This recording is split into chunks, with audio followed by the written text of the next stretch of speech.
I'm excited about this one, and I was before we just spoke. For everybody out there that's listening, typically we do like a little pre-interview and have a conversation. And even though I know Carin, we don't know each other that well, and I realize I don't know her at all because the pre-interview is just a whole nother level of things that I would just had no idea about. And it was so funny because one of the things I was thinking about was Son, being your husband. He went to Trevor Brown, right? And that's like 83rd Avenue and like Indian School where Thomas or something like that, right? Yeah, 75th. Close enough. Close enough. And I knew that you went to St. Mary's. So like in my mind, I'd already made up that you grew up like in a kind of privileged home and Son's from the hood and, and how did you guys get together? Like the good girl over here and the bad kid over here. Yep. Obviously he's not a bad kid. Probably never was either. But I found out that I was wrong. So why don't we just, before that, okay, this is Carin Nguyen for everybody out there. And she is a partner of ours as well here at Bison Ventures. So we're excited about that relationship. And we were at a dinner and we were talking about my podcast. And Son's like, I'm surprised you haven't had Carin on yet. And I was like, dude, I just asked her and we're scheduled. So, So now we're here. Here we are. And so... obviously you have a very successful team here in Arizona, looking to maybe expand outside. But let's talk a little bit about your personal life and just your story, because I think that's what has kind of made you who you are. And to be such a fierce woman in this business, or probably any business you ever wanted to do at this point, wait till everybody hears. So you're not a privileged kid from Central Phoenix. So let's talk a little bit about your childhood. Yeah, not privileged. No. In the slightest. No. Trey, watch yourself, or this is going to be a good one. So where'd you grow up? I grew up in South Phoenix. Okay. Specifically 24th Street in Southern. Because it makes a difference. It does make a difference if you're local and understand the neighborhoods. Yeah, 24th Street and Southern. Yes. And so you're, God, I don't even know where to start with this whole situation. So your parents, what were they like? So my parents, what were they like? Yeah, what was your childhood like? Childhood was a couple of different things, right? That's a very broad question. So if I said, what was childhood like? I grew up on an acre of land in South Phoenix, and my mom, I think, did the best that she could in providing like the healthiest atmosphere of eating only vegetables. I didn't even taste sugar until I was 2 years old. She grew the vegetables, super healthy. The backstory to that, though, is that my parents actually met in a drug rehab, court-ordered drug rehab, and then decided they were going to not stay there. Right. Let's blow this place. And I'm sure there's a movie about this, too. There should be, right? There kind of should be. I found this story out much later in life, and I was like, wait, what? What are you saying? And so they took off. They went to TJ, had fun. Tijuana. Tijuana. Had to come back to the States, right? Face reality. And at that point, somewhere shortly after, I come bouncing along. So were they from Phoenix? They were both from Phoenix. Okay. Yes. Yep. So this all happened in Phoenix, and they go to Tijuana. They come back. She gets pregnant. Yep. Somewhere I don't know the exact dates. Yeah. Is it there? Is it here? Yeah. I'm not sure. But very shortly after that, here I come. And they have me with the help of my grandmother, my dad's mom, whose name is Arizona Sunshine, by the way. It doesn't get more native than that. That's actually her name is Arizona Sunshine. So you have Native American. Right? So native to Arizona, also like fourth generation. And she helped get them a house, have some stability, to have, basically raise me in the best atmosphere. But the dark side, I guess, or behind the curtains, behind the scenes with them, is that they had this vice, right, of being heroin addicts. Right. And I would actually find out later in life, I think it was about 6 years ago, that I was born addicted to heroin. And not only that, I actually have a sister. That's another part, right? Okay. So, yeah, my mom actually had another child when she was 21, I think. I have to redo the math. But I think she was 21. was also on drugs at that time, didn't have a support system to help her. So she put the baby up for adoption. And so when I came along, I think because of the support from my dad's side of the family, they decided to keep me. So how much longer or further down the road was that? A couple years? So 6 years. Oh, 6 years. So okay. 6 years later, that child obviously wasn't from my dad. But I was also born addicted to heroin. I'd find out, right? I had withdrawals as a baby. And, I think that's actually a blessing, strangely enough. I think if we look hard enough and find any situation, the harder the situation, probably the bigger the blessing, but the harder it is to actually find it. Mm-hmm. I can say I've never touched a drug. Right. Like I've never had a gummy. I've never really smoked anything. I have friends, right? Like I don't care. Yeah. I don't pass judgment. Like, but I just have no desire to try any of that. And I think it's probably because subconsciously my body knows what it's like to go through a withdrawal. Yeah. So I can't tell you I remember it, but I'm sure deep down in there I remember it. So it's kind of, I've just never touched anything. So I think that's actually a gift through all of that. I think maybe even the idea of you've already seen or know like what it could do to you. Yeah. Based upon maybe what, your parents' situation. And, because I have friends that are straight edge in that same capacity because of the history from their parents. They're like, no way, I'm never going to do this because I don't want to put myself in the same situation that my parents have put them in, or grandparents or aunts, uncles, and all that sort of stuff. But it's funny because like the grit, I think, that people have based upon their how they were raised, even though you were raised by like caring mother, obviously, your grandmother obviously as well. Was she living in the same place as you guys too? No, she bought the house for them to, work and support, pay the payment. Yeah. But for us to have our own family out of that house. Okay, so you went to normal high school, but then you ended up at St. Mary's, right? So this is where the question kind of gets to where I was going to go before. It's like, 'cause St. Mary's is a private school. For everybody who doesn't know, when she was there, St. Mary's was like a really pretty much it was elite high school. I don't know if it is anymore, but it was then when I was, because I'm older than you. I mean, it was like on par with Brophy and Xavier. I mean, it was either you're going to St. Mary's or you're going to Brophy Xavier. Yeah, it's not that way anymore. Yeah, it was considered an elite school. Yeah, it was considered an elite school. Is it still? It isn't probably, right? You don't. I'm not sure. It's still my alma mater, right? Like it's just different. So once a night, always a night, Ryan. Come on. Right, I know. So. We won't mention that my kids go to Brophy, but yeah, I know. Like, listen, you did that. But I have a lot of love for St. Mary's. Yeah. The people that were there, like my time there. I mean, you will never hear me make a disparaging mark about St. Mary's because it was an incredible experience for me. Yeah. So how'd you get to St. Mary's though through the situation that you were in? Like, I know that you had a friend, right? Yeah. So my best friend from childhood grew up several houses down, and my mom saw her playing in the yard one day, took me down there in a little red wagon and was like, hey, my daughter wants to play with your daughter. So at 2 years old, we're pretty much all we had on that little dead-end street, and became friends and have been best friends ever since. Still are, yep. Yeah, wow. She's the godmother to my kids. Wow. I'm the godmother to her kids. I actually decided to become Catholic because of the influence of her family. So I asked her parents to be my godparents. Oh, wow. And I call her mom and dad. How old were you when that happened? I decided to do that when I was a freshman in high school. So I started taking the classes to become Catholic during high school. Okay. Yeah. So religious education. Yes. That's exactly right. I did that too. Yes. By the way. Yeah. So she talked to your parents basically, or together you guys talked to your parents into letting you go there.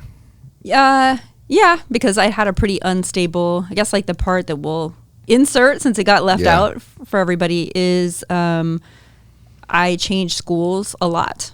So my parents sent me to the schools that were in our neighborhood. Yeah.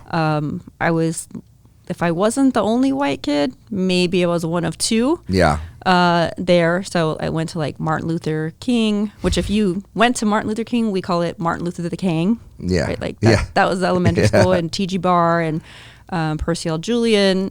And my parents were like, well, maybe let's try to send her to a different neighborhood school. So they like took me out of area, took me to Tempe, and sent me to a different school, which now I'm in a predominantly white school. And then my dad decided that he was going to go a different direction with his drug use, and things got really unstable. So to kind of like short order, I woke up one night when I was 8 years old, and my dad was on top of my mom and holding her down. I didn't actually see him hit her, but, you know, she's crying. She's trying to muffle the cries because she knows I'm going to wake up. And he takes off running. He eventually gets like arrested by the police, and we were on the move from that point on. And what that means really in my mind is I saw myself as homeless at that point, never on the street, because my mom would never have allowed that to happen. Right. But, you know, we went from like a Motel 6 until we ran out of money. Then we'd stay like on a friend's couch, and then we'd go to a different friend's house or couch. And so during that time, I was basically going back and forth from schools in either Mesa, Tempe, or South Phoenix. So it was a really confusing time for me, because as soon as I would, you know, you acclimate to your environment. So as soon as I'd acclimate and fit in, you know, with one group of kids, I'd be pulled out of that and go like, guess what? Now try to figure this out. And I would completely not fit in with another group of kids. And then I'd get this different identity and like, nope, you're going to go back over here. So I think by the time I got to 8th grade, my dad was doing better in business. Both my parents have always been entrepreneurial. And because he was doing well in business and knew like I had this desperation to have stability and go to high school at St. Mary's with my best friend, he granted that wish. Yeah. And so that's how I got to St. Mary's. From the potential guilt from the past. Yes. So, I'm sure. Yeah. So let's just back up a little bit then, because what was it like being the only white kid, if not two white kids, in a school in South Phoenix? Like, I know you said it shaped your identity maybe for time being, but like, what was that like?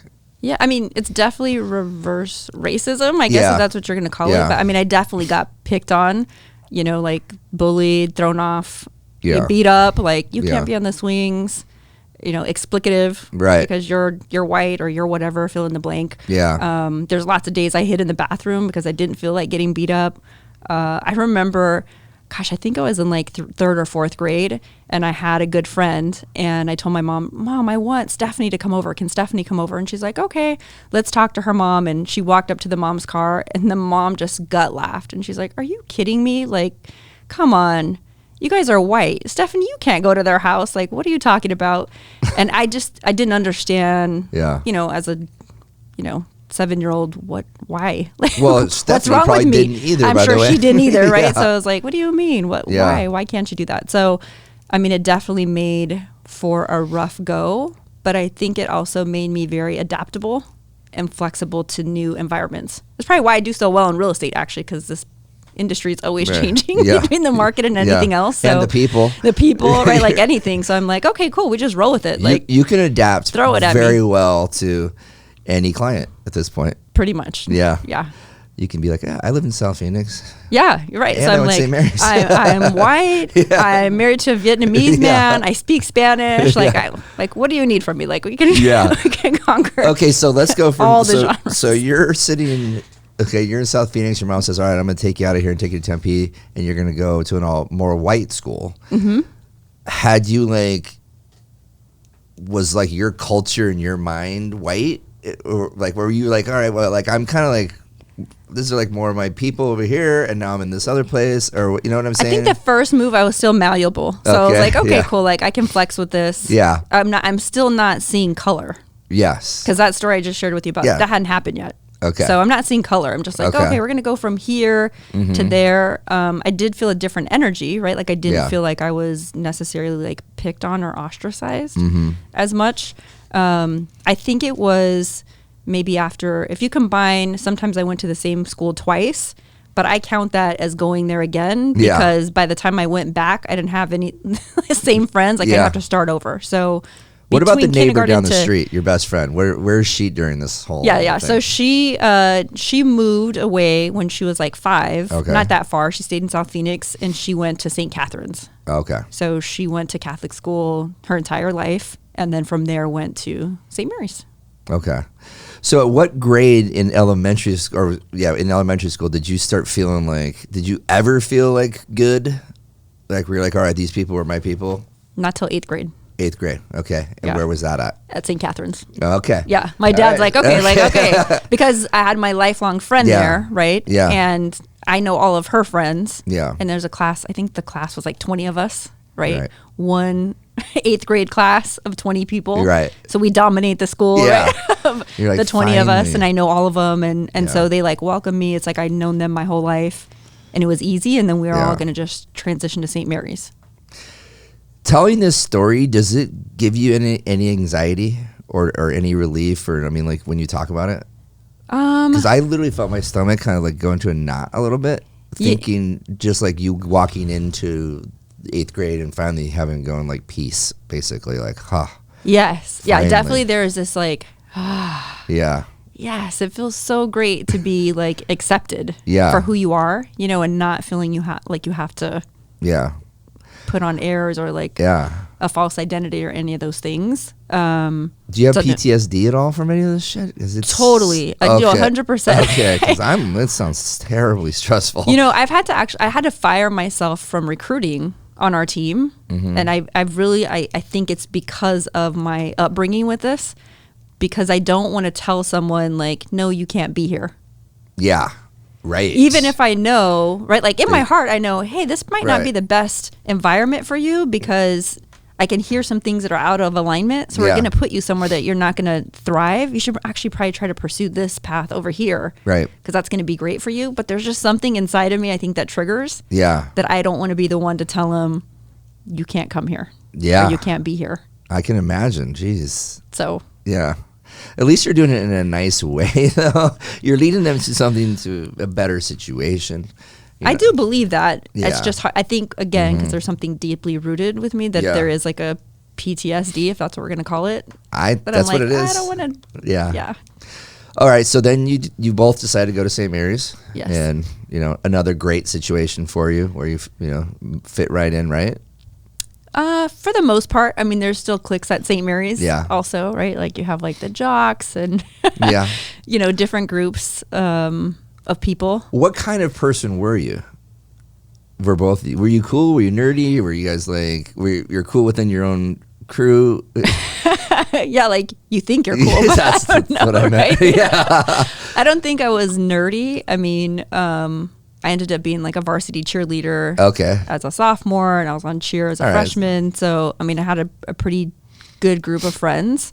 But that's a very ethnically diverse school, too. It is very ethnically diverse.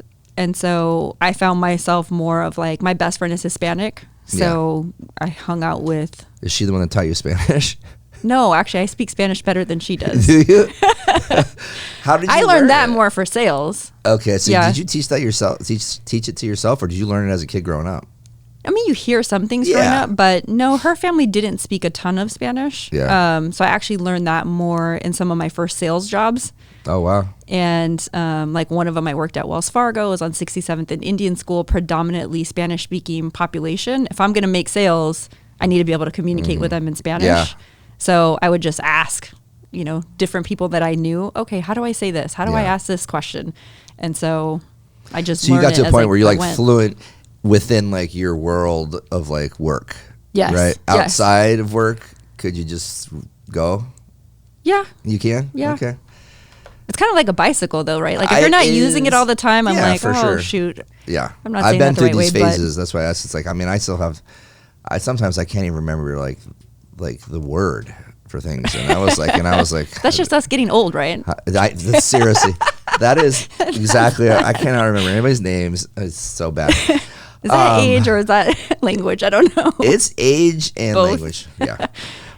Okay, so this is another good part. So, all right, so you're in high school, so you're a cheerleader. Things are going great, and then what happens? Yeah. So sophomore year, I get a boyfriend. It's the first like serious relationship that I'm in, and we have a great year. I'm like, oh my gosh, I've never actually like been courted and probably really felt loved going back to, what I described in my childhood school years. Yeah. Feeling loved like that by someone that's not my parents was like, wow, this is a new, like really great feeling. Yeah.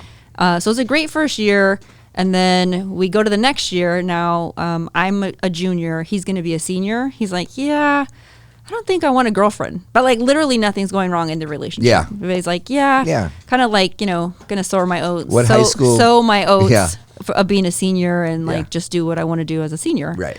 And I was devastated. I mean, like I was so broken. Yeah. In denial. My friends are like, if you love it, leave it, and they'll come back to you. And if they don't, it was never yours to begin with. I'm like, jeez. What? I'm not even hearing this. Like, what are we even talking about? If like, you I just love it, leave it. Wow. I was just devastated. And the short of it was, I took a lot of things I would never tolerate today. I just let him run over all kinds of boundaries. Right. No boundary set, and I would get back with him. Conveniently after he graduated and end up actually getting pregnant with him. And man, I was so excited. Like I've always wanted to be a mother. Wow. Always. Yeah. Like on my little farm as a kid, I'd have like chickens in my room. Wow. And my mom's like, what are you doing? Get this chicken out of here. And I'm like, because that's my baby. Like I've always had this vision and excitement to be a mom. So I'm 17 years old. I go to Planned Parenthood. And I go by myself. I don't tell anybody I'm going, not even my best friend. Wow. And I take the test, and it says yes. And the lady's like, all right, sweetheart, you're pregnant. And I'm like, oh, okay, so what do we do now? Do we take another test? And she's like, no, there's no need for another test. Like, you're pregnant. You're having a baby. Unless you're not, right? Like, there's options. Yeah. And I'm like, oh, okay. So I go home, actually call my best friend before I call him, tell her. Then I call him, tell him. What was your emotions though? If you've always wanted to be a mother, I was never afraid. So you're like, cool. Okay, yeah, I was like, okay. I mean, I love him. Like, yeah. All right, I have a kid. Like, I had planned on going. I really wanted to go to the U of A. I can't remember if I had gotten my acceptance letter to U of A yet or not. I think that it comes like a month or two after I find out. So I remember thinking like, yeah, I guess you're not going to be a cheerleader at U of A. Like, plan's going to change. But I don't really see any issue with this. I love him. Yeah. I'm having a baby. I'm going to graduate soon. I'm still in high school, so that's a little bit of a setback, but I want to be a mom, so no problem. Let me stop you real quick there. I have a question for you here. Yep. Was it also not that rare from kind of that you knew probably other girls that you grew up with or in the area from even in South Phoenix where there was kids getting pregnant earlier? Is that safe to say or no? There was somebody else. There was two people at St. Mary's. One of my friends as a freshman that she came in with a baby. And I was like, whoa, she's a freshman. She has a baby. Wow. Yeah. And then there was another friend that I had that also got pregnant during high school. So I'd say I wasn't the first, but it definitely wasn't normal. Okay. And the school did not love that. No, St. Mary's didn't love it. I didn't mean St. Mary's, but I meant just from back. No, so there definitely was like judgment cast, right? Yeah. Like, and people, I think the thing that surprises me most is that so many people are like, what are you going to do? What are you going to do? Right. And I actually had a family member take me to lunch and ask me that question and try to influence me. Like, you can give the baby up for adoption. Yeah. You could have an abortion. And I'm like, I am never going to give my baby away. Like, what are you talking about? Right. Like, I'm going to raise this baby. And that ends up being an important statement. Because I told my mom that. I told my mom, I would never give my baby away. Like, what are you talking about? Who would ever do that? Oh, wow. And Right. You're connecting the dot. Yeah. Right. Not knowing. I never knew that she had a baby and gave her up for adoption. And my mom was so like chill and mellow about so many things. Yeah. And I didn't understand why she was so, when I told my mom I was pregnant, she cried. She had this visceral reaction like, no, oh my gosh. And I'm like, what do you mean no? Like, I'm happy and you're crying. Like, what do you mean no? And then I made that statement to her. And from the moment I really told her I was pregnant, probably all the way up until I lost her, I always felt like there was this level of, she was dealing with her own guilt decisions and guilt. And I didn't understand. And I was like, why didn't you, when I found this out maybe like 6 or 7 years ago, I'm like, why didn't you ever tell me this sooner? It explains so much. Was she the one who told you that? She is the one that told me that. Okay. Yeah. How did that go down? We're going all over the place. We're all over the place, but there's so much. Like, yeah, it's okay. So we're just talking. We're here. Yeah. So my mom was having some health issues, and I told her, I really want to go to the doctor with you. So I went to a doctor's appointment with her. She agrees, finally. I go to the doctor, and the doctor says, Okay, ma'am, so how many live births have you had? And she says 2. And in my mind, I'm like, oh, she must mean pregnancies, because a lot of us have had pregnancies that end in miscarriage. Like, maybe that's what she means, that she's lost a baby. And I go, Mom, not miscarriage, not pregnancies, live births. And she turns to me and doesn't skip a beat, and she's like, yeah, 2. And then she looks back at the doctor. And I'm sitting there thinking, what? I need this doctor to get out of the room as fast as possible right for this one. so that I can figure out, like, what? Like, get out of the room so I can ask. So then, the doctor leaves, or nurse or whoever, and I say, what do you mean 2? And she's like, just matter of fact, yeah, I had a baby at 21 and I put her up for adoption. And I'm like, okay. At that point, you were going, ding, ding, ding, ding. Yes. Ding, Yeah. ding, Like ding. mine's all over the place. Yeah. Like, all right, well, why wouldn't you? Right. And again, as soon as she tells me that, like, it's almost like this chain, like all these dominoes knocked down for me. And I'm like, oh, yeah, I get it. I get why. Because like I said, the moment I decided that I found out I was pregnant and I was going to be a mom, my whole life became about caring for that baby. yeah. Like, I'm going to buy a house. I bought a house at 18. How did you do that? I mean, seriously.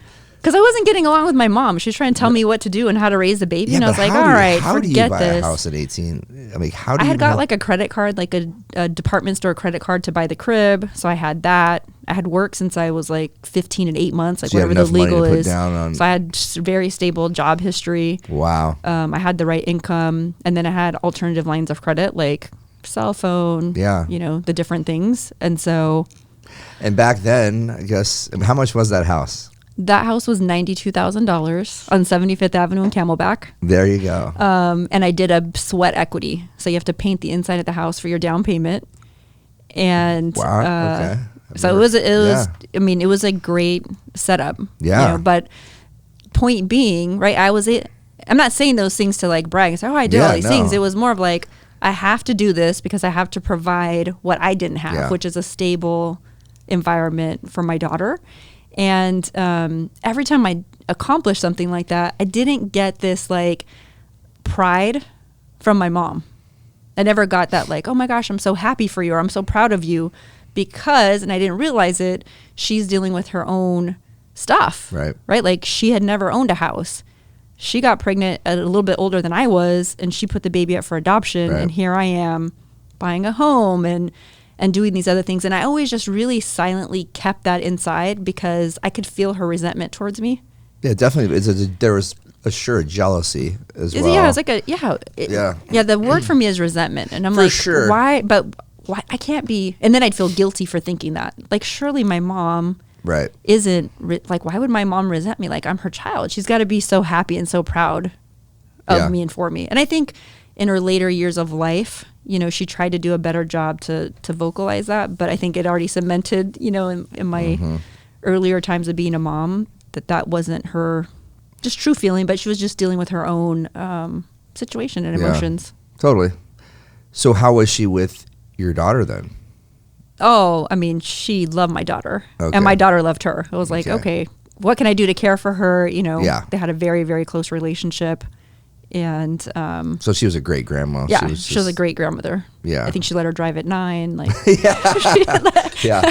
gave her sugar at 3 months old. Like, she did all the things right. So That's awesome. I mean, she definitely was super fun. So was your first like real job Wells Fargo?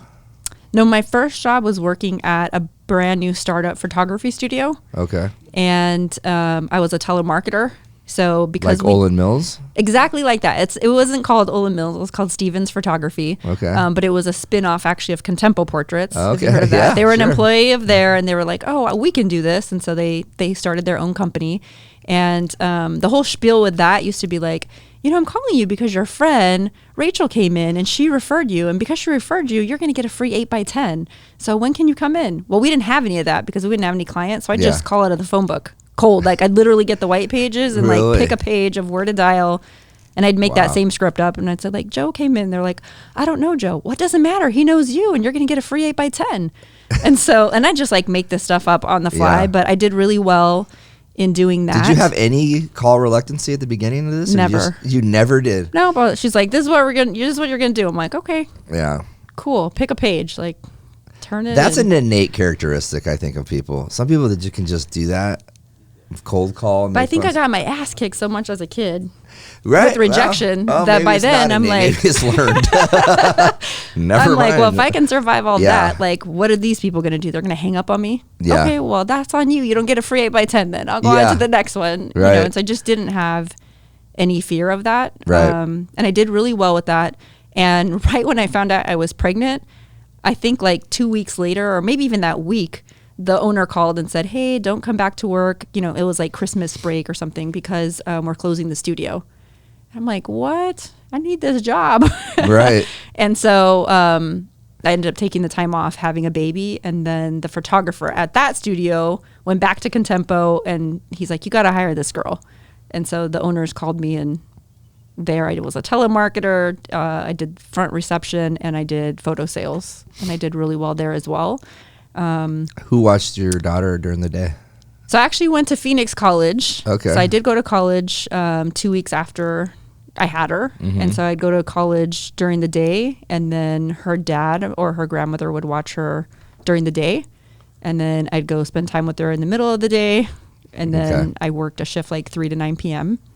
So she was either with her at a dad diner or my mom. Like, yeah. that's this cliche story, right? Right. Yeah. So yeah. So the dad, we didn't talk about that. So the dad was involved after you had the baby. Yes. Okay. Yeah. Yeah. Like we're still together. Yeah. Okay.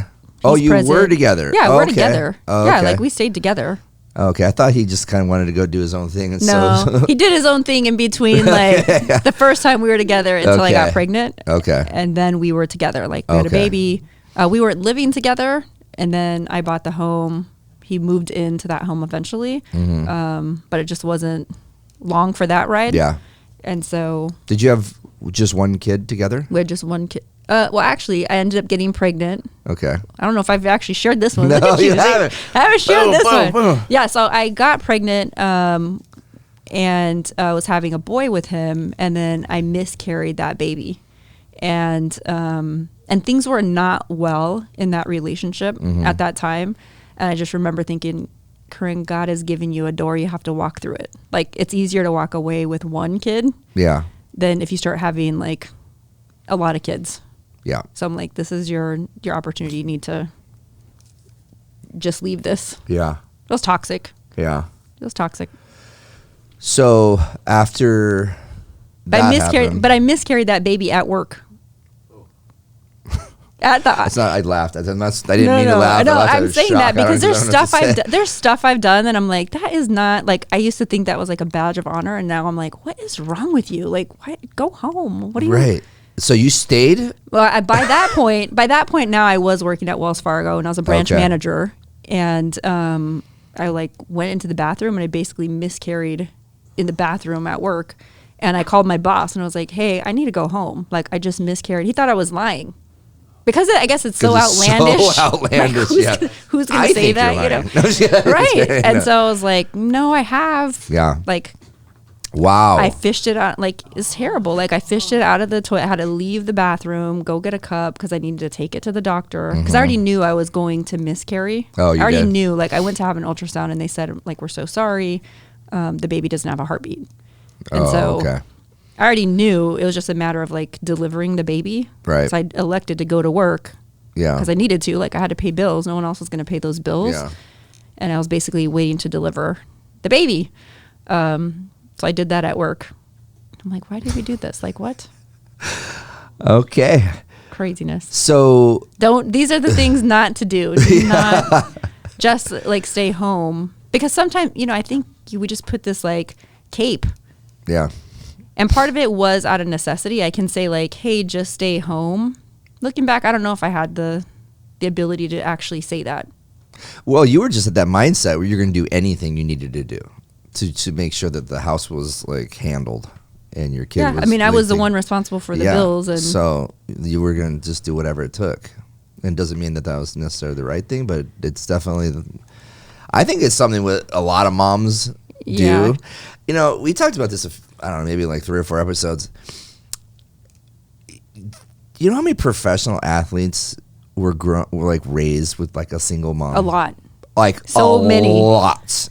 And there's so many, even like just super successful people in this world that were just raised by one parent.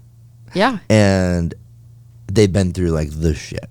I mean, there's something to that, right? Like you're seeing, there's a lot to that. I feel it's like you have this chip. Yeah. You have this like chip on your shoulder, and there's this like, I just think it's like, not enough, right? Like I'm driven. I want to have a different. Yeah. So they work extra life. hard when a lot of people aren't working extra hard, or their just mindset's different. Like you said, it's like you had no call reluctancy at the beginning, right when you picked up the phone. You know, I feel like myself, probably somebody like Trey, you know, we had a little bit different of an upbringing, and it makes us soft, I think, a little bit. Yeah. And when you're hardened, you know, it's just there's evidence out there that people, and I always go back to the sports thing because it's shocking how many. I mean, like LeBron James, Kevin Durant, both were raised by a single mom in like the projects. Yeah. Right? You would have never known that. I think it's a combination though, right? Of you want something different in life, but they probably did also, for many of them, experience witnessing a different level of work ethic. Totally. Right? Like you mentioned Son, his mom was a single mom. She worked like 3 jobs. Yeah. He has one of the strongest work ethics Yeah. that I know of, right? Yes, thank you. Good, There you go. Thank you, baby. Yeah, so I think it's also, you know, modeling that partially. Okay, so next phase. So when did you leave Wells Fargo? Right after Y2K. Okay. I was at the bank for that fun. When we thought all the computer systems were going to shut down and there was going to be a run on the bank. Actually, so it would have been, it was after that because it was right after 2011. Okay. Yeah, 9/11. Sorry, not 2011, 9/11. And did you leave that to go into real estate? I actually left that to go into lending. Okay. So at Wells Fargo, who knew that in banking it was sales? I never knew that. I went to a group interview and they were like, "Oh, this is sales." Okay, great. So I went to Wells Fargo and I sold home equity lines. My manager was really good at selling home equity lines and loans, so he taught me the value of it. Mm-hmm. And I sold so many that I was a number 1 salesperson for those products in the country. Wow. They sent me on a cruise, and so I got some notoriety from loan officers. Right. You know, they were like, wait a minute. Yeah. They'd come in with their checks. Look at this check. You're making the bank rich. You need to come and you can be in lending and you would make so much more money. Yeah. And at the time, by that point, I was a single mom. Mm-hmm. And I was like, yeah, I can't. Like, I have benefits. I'm paying for her insurance. Like, no way. There's no way I could do that. Eventually, I would actually make that decision, cash out the 401k and make that transition. Did you already know Son? Because didn't he work at Wells Fargo? I did know Son. Yeah, I had met Son. Yep. I had met Son at Wells Fargo. And we started dating at the end of 2001. Okay. At the end of 2001. Okay. So you guys were... So you were already gone. So by the time I leave Wells Fargo, we had not gotten married yet, but we were dating. Okay. He was at a different branch. He was at a different location. Okay. Yeah. So the lending world, so you went there and... So I went there and I got my butt kicked a little bit by my manager because now all of a sudden, and I'm saying this because I think some people will relate to it if they're in lending or anything that's 1099, because now I'm like, I don't have a boss. Right. I mean, I did kind of, but I was an independent contractor. So I'm like, I don't have to go to work. I have all this money, which was like $6,000 or something, right? From my 401k that I cashed out. And I'm like, you know, I'm rolling, like I'm fine. Yeah. And I wasn't going into the office. And so the branch manager called and was like, hey, I haven't seen you. Like, you've been here for a little bit. I don't see any loan apps coming through. And I'm like, oh no, I'm out here working it. And he's like, you need to work it in here. Right. So I need you at the office. And I was mortified that he had to have that conversation with me. And so from then on, I went to the office. I was like, okay, got it. Got to show up. And then I did pretty well in the lending space. But while I was at Phoenix College, I had tried to get my real estate license, and I took the test. I only passed one half of it, and I had my boss at the time deter me because she had a license, and she's like, you know, it's really hard. You're a single mom. You're not going to be able to do it. It's probably one of the few times in my life I actually listen to that. Because normally if somebody tells me go left, I go right. Like, oh, okay, watch me. Like, that's the fuel I need. Oh, you don't think I can do it? Great. Watch me go do this. But I listen to her. And so now that I'm in lending, I'm like, I think I want to get into real estate. So I'm going to get my license. So I went and got my license. And for a little while, I did both lending and real estate. And I went and got a side gig at H&R Block, because in my thought, I was like, well, if I am an H&R Block, I can see everybody's taxes. Like, they can't hide from me. Yeah. This is like the best funnel to either give them a refi or sell them a house. This is innovative information right here. That's actually a really good idea. So I went to H&R Block for like one tax season, and exactly that. I was like, well, you need to refi. I can help you. Or you need a tax deduction. You know, you're paying so much. Right. We can go buy you a house. So you were doing taxes. So I did taxes, and I like built a database, right? A book of business. And then I never went back to do that. But that was just like a launching pad. And I had just had my son with Son. Like, so we were recently married. And then I had just had that baby. So now I have 2 kids. And then I decided I'm just going to do real estate alone. Like, not alone, but solely. Like, focus all on real estate versus lending. And I went all in on that side. Where did you go first? Which brokerage? I went to DPR Realty. Okay. So 100% discount shop. They're still around today. I don't think as big as they were then, but they were pretty big in the Northwest Valley. In Glendale. Yeah, I was out of that Glendale office. Yeah. Yep. They probably merged into another company at this point, but maybe they are still around. No, I think they are still around doing. Yeah, I think they're still. So it's funny you say that though. You're like, all right, I want to go to the place where I can keep all my money, right? Instead of going like, oh, I want to go to the place that I can learn the most, and they can get trained, right?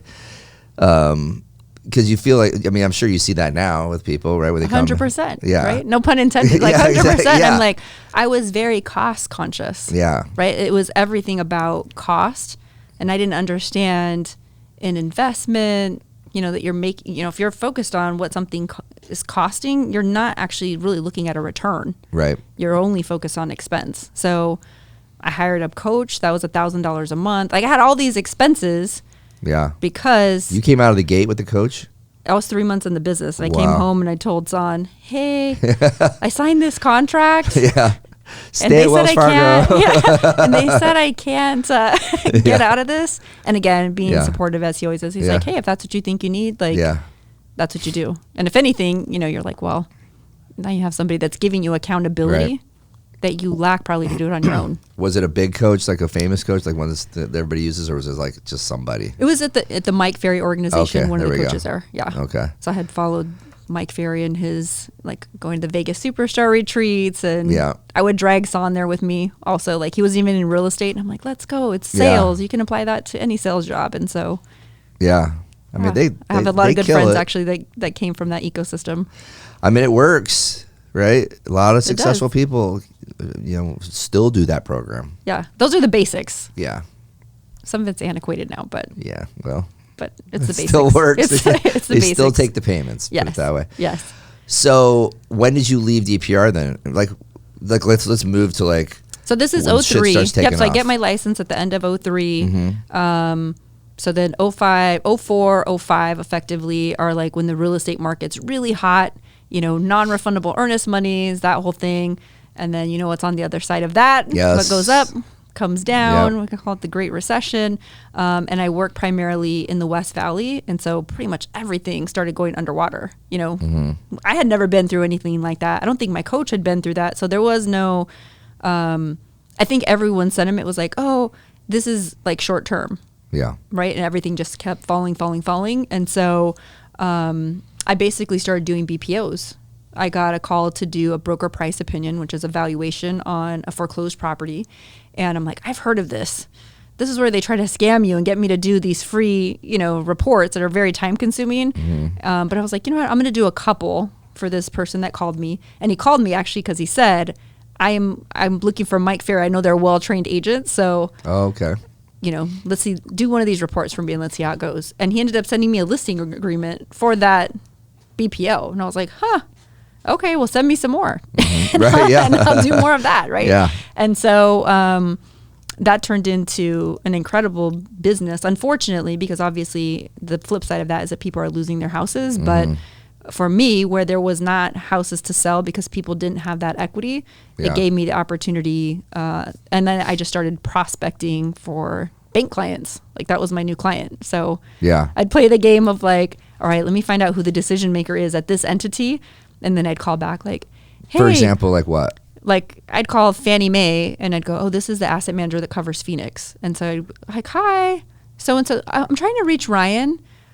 This is Carin Nguyen. Oh yeah, are they expecting your call? Oh yeah, I'm just returning his call.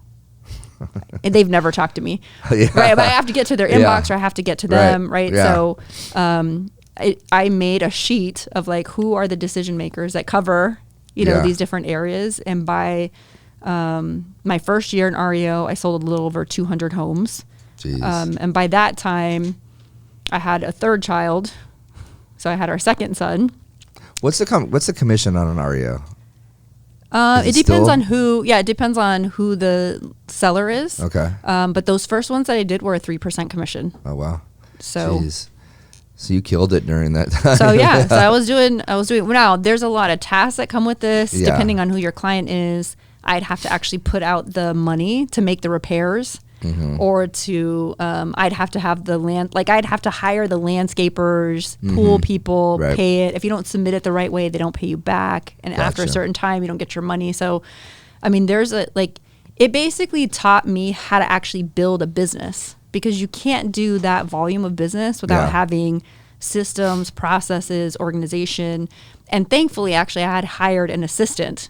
Okay, I was just going to ask that. Yeah, I had hired an assistant because I was working out of my house. I had 3 kids by this point, and I'm like, I need to be able to go on an appointment, but I'm finding like if I'm not dressed, I'm not trying to schedule the appointment for today. Yeah. I'm like, oh, let's go tomorrow, instead of like, I need to go right now. They want to meet now, like go now. So when I had that assistant, I've always had a great work ethic, except for that one little blip at the lending. But from past that, like always really like working a lot of hours. Yeah. So I'd come down and work, but I wasn't dressed. So having that assistant forced me to be ready for the day. And then I had a T-desk. She sat on the left. I sat on the right. I'd make an appointment. I could leave, and then she'd watch the kids. Some of them were in school, some were home. All right, I'm going to go to this appointment and come back. Whether you're doing emails and transaction coordination or you're like tending to this child for me, like this is part of your job duties. Yeah. And so I already had that assistant when I started REO. So she started some of the administrative things that were required. But by the time it was all said and done, I got what I called the trifecta, which was Fannie, Freddie, and HUD. And in my biggest year of REO sales, I sold 896 listings.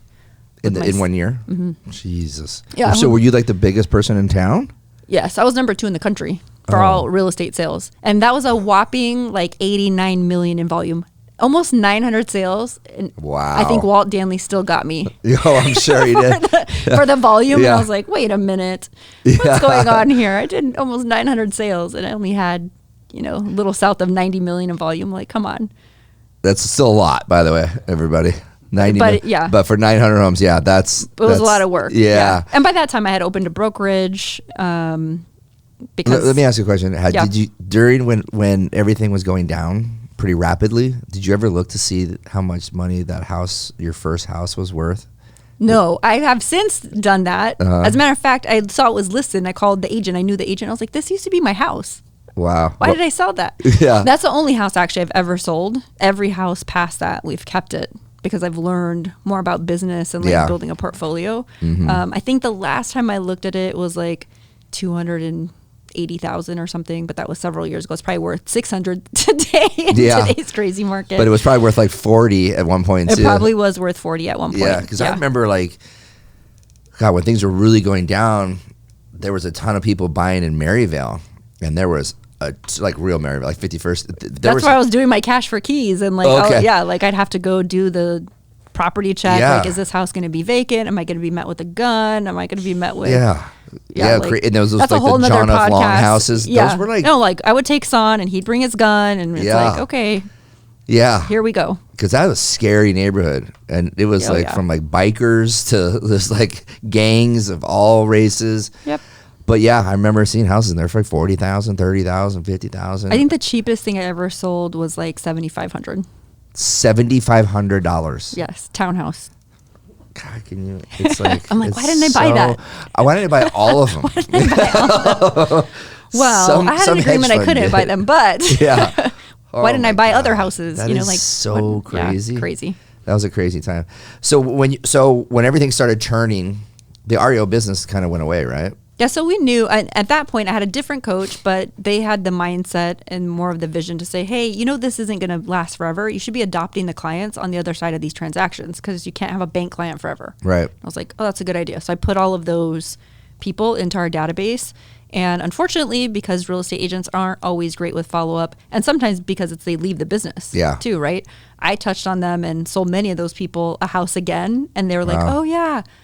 You sold me my first house. And I was like, I don't even remember this person. And we'd look it up and I was the listing agent. Oh, wow. But they thought I was the agent. So yeah, that proved to be a good strategy to come out of that. Yeah. But also on the other side of it, I'd opened a brokerage, and doing that volume of business, I had actually come into being a businesswoman.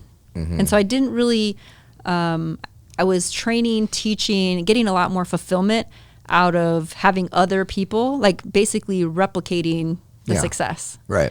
And so I didn't want to go back to being at the kitchen table. Yeah. And so then we, by this time too, I had pulled Son into the business. Like, I was just going to ask, at what point did Son go? Yeah, so Son and I worked together several times. We worked together at Wells Fargo. And then when I went to lending, I was like, you should leave Wells Fargo and you should come into lending. Oh my gosh, it's going to be so great. We could do it together. Yeah. And it wasn't so great. He was like, Dad, this is just not my cup of tea. Like, I don't like this lack of structure. He liked and just thrived more so in that corporate environment.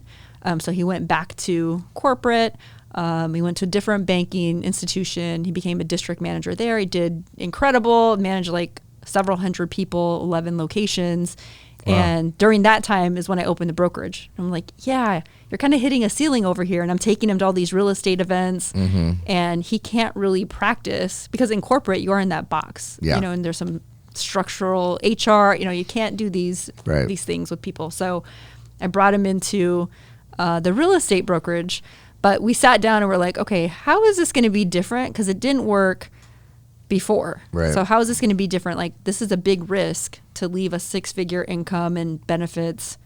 What if it doesn't work? Like, what are the issues? Yeah. And so I think one of the most important things that we did was we drew out, here's your side of the bus. Right. Here's my side of the bus. And here's anything that we could foresee would intersect, which mostly was like money, like commissions, money conversations, right? Like financial conversations. So we agreed, okay, you're going to stay in your lane over there, and I'm not going to manage you, do that. Like, you're going to have to be accountable to yourself. I'm going to be accountable to my stuff on the right. And if there's anything that intersects in the middle, we're going to tell, the agent or whoever the person is, we have to have a conversation so we can make those decisions jointly. And I think having that clearly defined really helped it be successful. He was on more of the operations side, right? Or was he? No, he's a salesperson. Well? Okay, so he was out there just like Son is a salesperson. Like at Wells Fargo, we were 1 and 2. If I was 1, he was 2, and vice versa. So like, I still have our ranking reports where I'm like, okay, who's right here? Whose name is right here? Okay. Of course, I saved all mine that I was number 1. I'm like, you don't have yours. It just disappeared. No, I mean, he's got a great personality, so I'm sure he flows with everybody. So from a sales side, I can see that he would do. But he also seems like a very, like, he told me when I was at the office, like, he likes being at the office. Like, he likes to go there.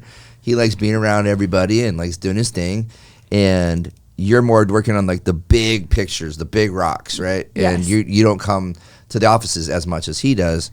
But he's a sales trainer. And he's a salesperson at heart. Like, he is a really great salesperson because he's also a chameleon. Yeah. Probably for some of the same reasons, that I am in his upbringing. Yeah. He rolls with it and can overcome pretty much any objection. If somebody hangs up on him, like, you got to see him at a call night. Right? Like, he does a call night, somebody hangs up, he'll call right back. I'm so sorry. Like, we must have got disconnected. And he'll close for an appointment, and then he's looking at the agents like, now, how hard was that, guys? Like, why don't you guys do that? He'll get hung up on, he'll call the person back? And he'll make an appointment and sell him a house. Wow. On top of that. Like, he's a really great salesperson. So, like, no, he's not ops. Are you stereotyping there, Ryan? No. That he's Asian, that he's ops? Cut this out.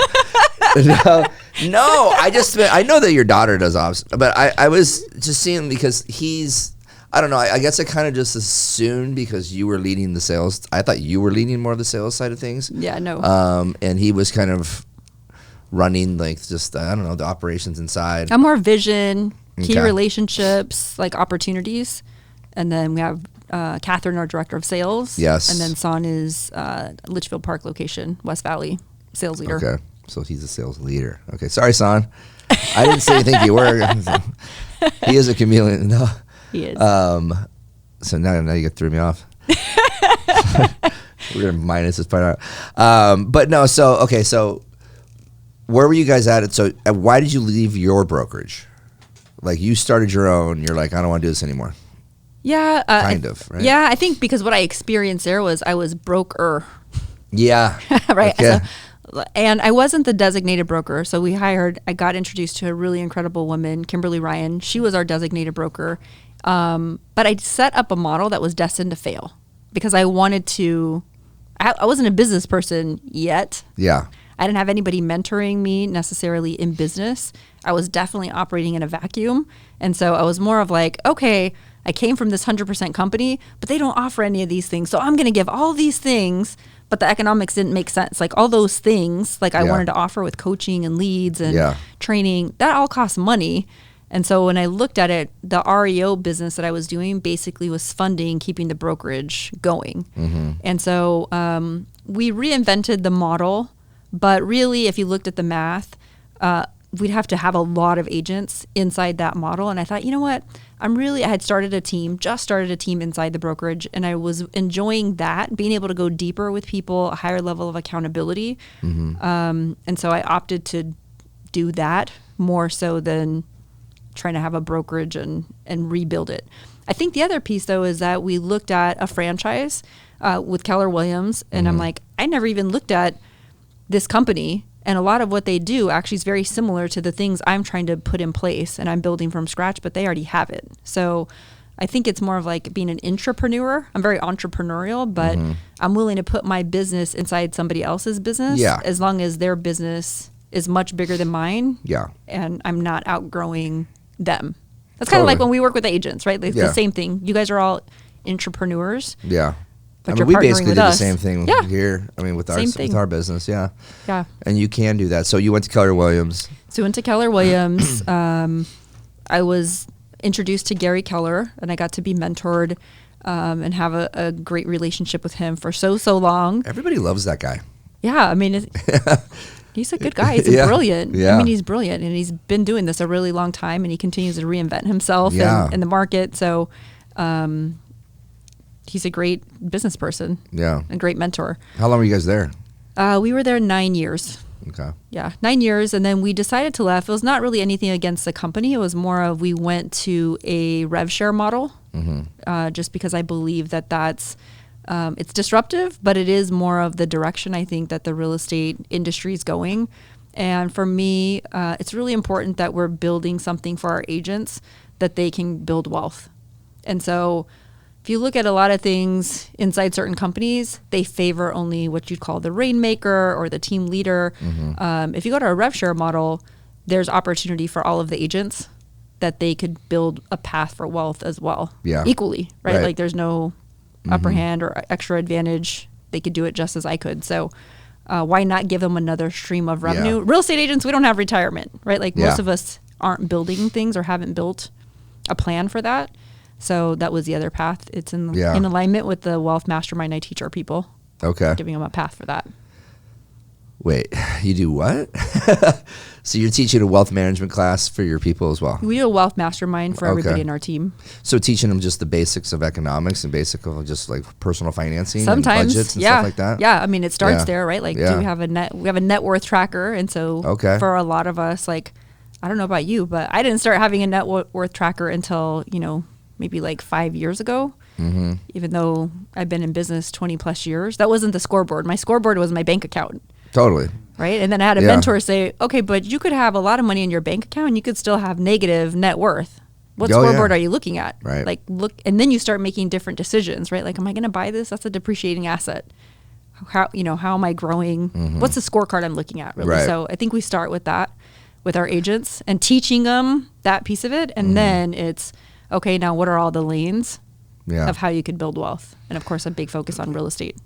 Well, this is really a whole nother podcast, but like from like, people don't understand 1099s. Also, you're in charge of your own tax situation. Yes. Right. And so many mortgage and real estate people get in trouble.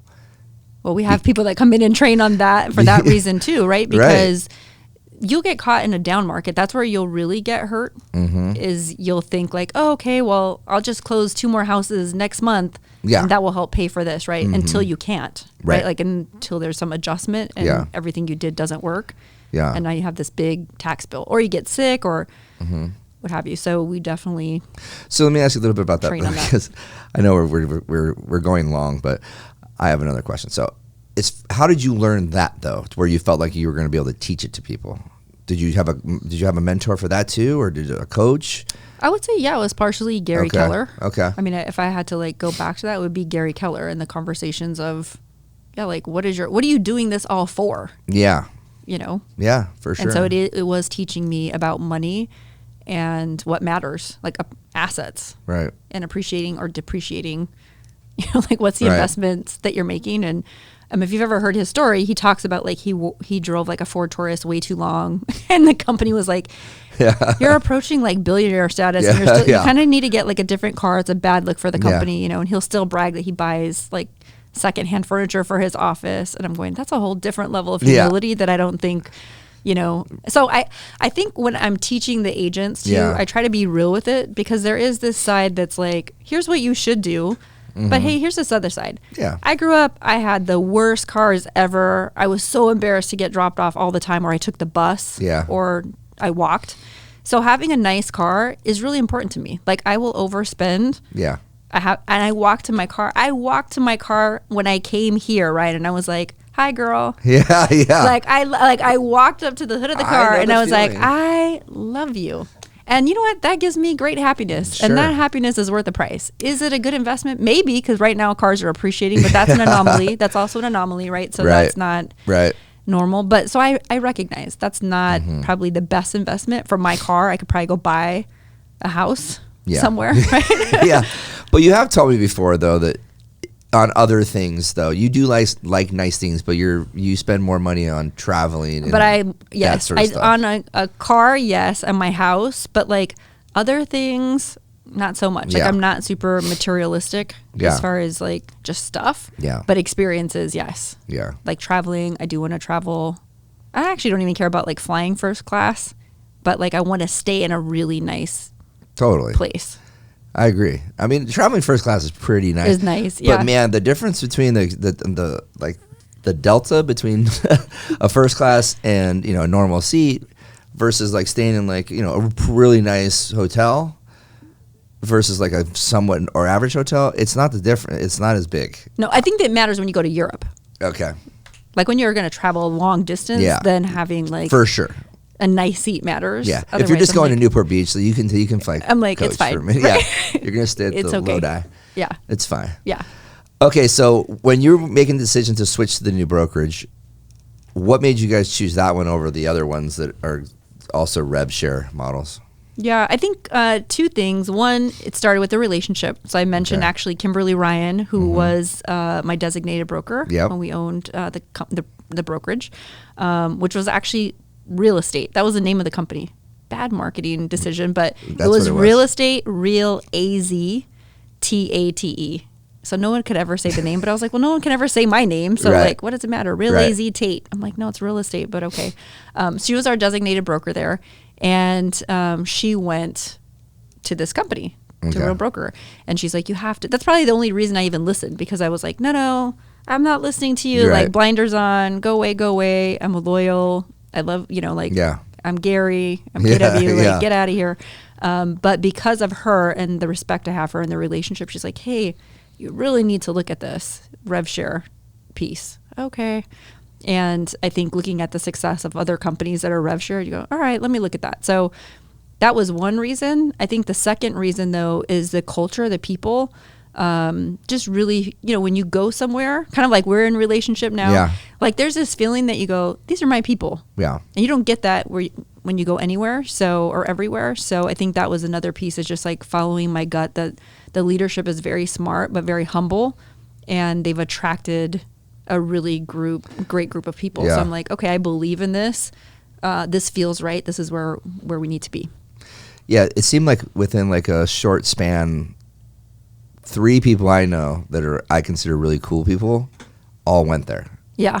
And I was like, oh, this place it must be a cool place. Yeah. Right? We just celebrated 1 year yesterday. Did you really? Yeah, our 1 year anniversary. Wow. Yeah. So it's been worth it. Yes, absolutely. So we're running out of time, but I want to touch on one last thing. Okay. What is it like with your kids working for you now too? Yeah. Yeah. So, so my oldest 2 do work with us. Yeah. And my oldest daughter, Jasmine, Yes. she just turned 27, actually earlier this month. She was very determined to be an engineer. So she was a collegiate athlete, played D1 softball. Very hard to actually be a college athlete and be an engineer in the engineering program. You have no Super mercy. Smart. Yeah. Like, you're traveling, no mercy. And I was like, are you sure you want to do this engineering thing? Like, you have such a personality. Mm-hmm. And everyone around me was like, that's not fair. But that's also why, like, she'll probably become a leader, quickly. Well, she got into that role and she's like, this is moving way too slow. I have a certain lifestyle. Like, I want to live. Yeah. I think I want to try real estate. And I'm like, really? I've been saying, like, you should do real estate. But, that's parenting. Because as soon as you stop saying something, then they'll be open to it. So if you haven't learned that one yet, that's taken me 27 years. But okay, so she's here now. And my oldest son, Blake, just turned, or no, he's 20. He'll be 21 here in a couple months. He witnessed her and he was like, yeah, I'm going to go to Brophy College Prep, but I don't think I'm actually going to go to college. And we were a little bit house divided on that. And I'm like, hey, if he doesn't want to go to college, it's not like you can't decide to change your mind and go to college later. But if he wants to try his hand at real estate in life, let's allow that. Let's see how that unfolds. So fast forward to today, Jasmine actually did real estate sales, and she was our number 2 agent. I think she sold like 35 houses or something her first full year in the business. She's a monster. She's incredible. She's like, what do I do with all this money, Mom? But she's very systems oriented, right? As an engineer, she follows a process. Yeah. So I think that's why, and she's very gritty. And then she's like, you know what? I don't necessarily want to do this, so I'm not getting a lot of like enjoyment and fulfillment. Can I go into operations? So today she's actually our director of operations. She's doing extremely well in that role. And Blake is our marketing I would have never guessed that she was going to do operations. You never would have thought that, right? She's a chameleon. She can go either way, though, because, right, she was a great, and I think that's why she's great in operations, because she had a hand in sales, so she understands what that side of it looks like, but is very operationally minded. So I think the biggest thing about working with your kids is I'm actually very good at compartmentalizing, and it's probably, again, from my childhood of sometimes you just got to put something on the shelf so that you can keep going. And I can do that pretty well. So it's easy for me to put the hat on and not be mom. Yeah. And be Is Son the same way? Owner, founder. Probably not as much. Yeah. He would tell you that. Yeah. Yeah, not as much. He's going to be, and I think it depends. It's usually the opposite, like girl versus boy. Right. He's harder on the boys. Yeah. And I'm harder on the girls, right? Yeah, Vice versa. So, absolutely. So it depends on which kid we're talking about, as well. But I think it's also remembering that even though this is something I've had to learn, and I'm still learning, if I'm being honest, that I can compartmentalize, but maybe the other person isn't. Yeah. So it's also recognizing like, well, how are they actually seeing things? But I think the path that I've been on for the last several years is just really learning language and trying to see things through the other people's eyes. Yeah. Because if you always think you're right, or it's your way, or you're saying it like in something that only makes sense to you, you're not really making a difference. You really don't have any influence. He or she who has the most flexibility and adaptability has the most influence. So if I can't influence, where'd you get that from? Help. What book did you get that from? That was from one of my coaches. Okay, that was good. Right, I might have said that a few times, but I really believe that. Like I've learned that to go, if I'm being, because sometimes I get stuck, right? And I'm like rigid, and I'm like, this is the way I'm saying it this way. How come you're not hearing me? And it's like, because I'm saying it my way. Like, what are they seeing? What are they experiencing right now? If I can see it through their eyes, I can say it differently where they can actually hear me, and I can help move them along to a place that they're better off being than stuck right here, or both of us stuck right here. So this is a compliment to you guys, but really to Jasmine, because we didn't know that she was your kid, your child. Yeah, she has a different last name, right? Right. So, and she just was presenting herself very adult-like and she is an adult, obviously, but like, she just seemed like, you know, super comfortable and matter of fact and structured. She's a very confident young woman. Very confident. Yeah. And so, like, I mean, you guys all left. We're like, damn, you know. And as a parent, you know, I have those thoughts of like, what are my kids going to be like when they're 27 years old? Are they going to be, you know, that mature, that structured, you know, and you know, the ability to be successful. So, you know, we were super impressed by her. Oh, thanks. But obviously, you guys raised her, so. I mean, I was trying to give her a compliment. We're those type of parents that like we're harder on you, you know, when you're our kid. Yeah. Oh, so, you know, like even as an agent in the team, she didn't have a different split than anybody else. Yeah. She didn't have an upper like. If anything, we didn't want there to be like any perspective of. So it was harder. Oh yeah, for right? sure. Like we made things no favoritism. No favoritism, because we don't want people to, you know, be able to say that. So we're like, no, it was even harder for you, and so I think that's why she can come across the way that she does. Yeah, no, it's good.